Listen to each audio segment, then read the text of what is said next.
Wahid Isnin Thalasa. Assalamualaikum warahmatullahi wabarakatuh. Waalaikumsalam. Ketemu lagi di Insight ya, barengan sama host ternama terkondang di Jak TV aja. Itu juga enggak kayaknya. Orang baru sotoy. Barengan sama Sahil Mulahela ya. Seperti biasa nanti kita di sini akan ngobrol-ngobrol tentang segala sesuatu yang seru banget bakalan kita bahas tentang perjalanan hidup seseorang, sosok yang akan kita undang, yang kita akan cari, kita kulik tentang kehidupannya, dan yang pastinya juga akan ada satu ilmu-ilmu yang bisa kita ambil dari apa yang kita obrolin. Tapi intinya di podcast Insight kali ini, kalau ada perbedaan jangan pernah baper.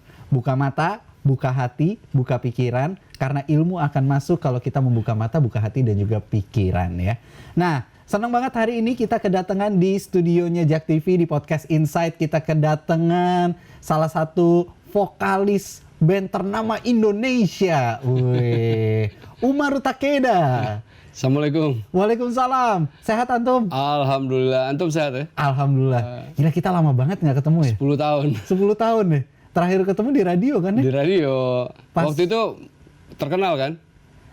Enggak juga. Enggak kan? juga. Sampai sekarang. Tapi sekarang. Langsung ditembak gua. Tapi dia dulu cukup terkenal di radio. Iya. Nih tungguin. Ini diangkat dulu, habis itu dibanting. Tunggu, ada momennya. Tapi sehat ya? Alhamdulillah. Sehat ya? Alhamdulillah. Sekarang lagi sibuk apa aja? Sekarang alhamdulillah sih masih berjalan seperti biasa sih sebenarnya. Cuma memang semua kegiatan tuh ada di rumah. Oke, Gitu. PSBB Jadi ya? PSBB semua di rumah ya, recording, terus ya ada hal-hal yang berbau online juga. Terus kalau manggung sih nggak ada ya. Online juga nggak ada? Online pernah ada. Cuma memang maksudnya frekuensinya belum seperti dulu gitu. Nah kita udah mulai seneng nih, wah alhamdulillah nih. Gitu. PSBB lagi? PSBB lagi. Gak bisa lagi. Udah mau gak mau balik lagi kayak kemarin. Iya. Di rumah aja udah. Jadi emang semua sektor ini kan sekarang lagi terdampak nih. Apalagi musisi juga kan. Musisi ngerasain banget dong. Iya. Dari segi manggung itu hampir nggak ada sama Iya. sekali. Dan terus apa akhirnya yang dilakukan? Ya sebenarnya sih di sini nih kita kalau kita mau bawa secara agamanya ya gitu, maksudnya ya di sinilah kita tuh benar-benar harus belajar tawakal gitu sebenarnya sama Allah. Oke. Jadi Ana sih sering bilang sama teman-teman gitu, ketika dalam kondisi seperti saat sekarang ini, ketika kita mengeluh hasilnya akan sama dengan keluhan kita. Iya. Jadi lebih baik gak usah mengeluh, karena mengeluh pun gak dapat duit kan. Iya benar. Bener gak? Benar. Gitu. Nah, jadi maksudnya dengan kita berpositif thinking gitu bahwa ya udah memang pasti ini segala sesuatu yang Allah kasih ke kita itu pasti adalah hal yang terbaik gitu. Ya insya Allah sih rezekinya pasti ada. Gitu. Toh maksudnya selama PSBB ini Anda nggak pernah dengar ada orang yang nggak makan selama mereka stay at home ya gitu. Rezekinya pasti ada aja. Gitu. Ya cuma memang maksudnya rezeki kita saat sekarang nggak sama kayak kemarin-kemarin. Iya lagi. Gitu. Justru sekarang lagi ujiannya nih. Lagi ujiannya. Cuma ada yang sedikit berbeda sih waktu itu pas sampai bulan Agustus kemarin ya. Jadi dari awal PSBB sampai Agustus kemarin itu justru Allah ngasih berkali-kali lipat. Oh jadi kayak ibaratnya dipur dulu ya? Iya. Jadi dikasih nih. Jadi awalnya tuh aduh gimana ya gitu. Tapi udah deh tawakal aja gitu. Tawakalnya deh sama Allah di masalah rezeki kita segala macam udah diatur gitu. Iya.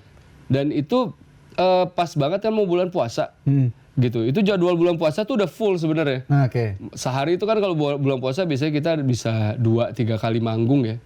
Malah jauh lebih banyak daripada hari-hari biasa Biasanya. gitu. Dan itu kan semua cancel. Oke. Cancel kan, kita nggak bisa ngapa-ngapain kan ya. Ya karena udah pandemi Karena kan? udah pandemi gitu. Nah akhirnya kegiatan itu sehari-hari cuma rekaman. Jadi awalnya itu cuma iseng lah bikin coveran lagu apa gitu. Iya. Tadi nggak ada kerjaan. Tapi setelah coveran itu selesai, Hah? itu sampai di Agustus kemarin tuh kerjaan rekamannya nggak berhenti. Oh gitu. Kelar satu ada lagi, malah jadi banyak. Biasanya sebulan itu paling banyak tuh 2 atau 3 lah. Ini sebulan bisa 6. Wow. Bisa 6 dan surprise banget 6 itu bisa jadi semua. Wow, jadi Gitu. emang rezekinya dikasih jalan. Emang rezekinya gitu. Jadi makanya kenapa kita bilang sama teman-teman semuanya nih, maksudnya terutama ke teman-teman musisi ya gitu. ya jangan pernah mengeluh dalam kondisi apapun gitu. Karena kalau kita mengeluh dalam satu kondisi, ya hasilnya akan sama dengan keluhan kita tersebut. Oke. Gitu. Tapi kalau misalkan kita bersyukur ya udah alhamdulillah dikasih kondisi seperti ini, terus tenang aja rezeki itu udah diatur, kita tawakal aja sama Allah, ya udah. Pasti Allah itu kan sesuai dengan prasangka hambanya. Iya benar. Gitu. Apa yang kita pikirkan itu yang terjadi gitu. Jadi ya udah berpikir positif aja bahwa pasti ada. Iya, iya. Sekarang kita punya tagihan setiap bulan di rumah misalnya. Hah. Bayar listrik, bayar ini, bayar apa segala macam kebutuhan rumah dan itu kan memang harus dipenuhin kan setiap Iya. bulan. Dipenuhin terus kok. Gitu. Cukup terus ya. Cukup terus gitu. Jadi maksudnya ya jangan mengeluh intinya. Oke. Gitu. Nah ini obrolan ini juga sekarang lagi live di Lagi live di Bigo nih kita nih. Bigo. Bigo. Halo teman-teman Bigo. Bigo. Bigo. Lu serius lu? Serius. Kok kenapa di Bigo? Jadi gini, orang kan sebenarnya kita dulu punya pemikiran yang sama sih. Iya.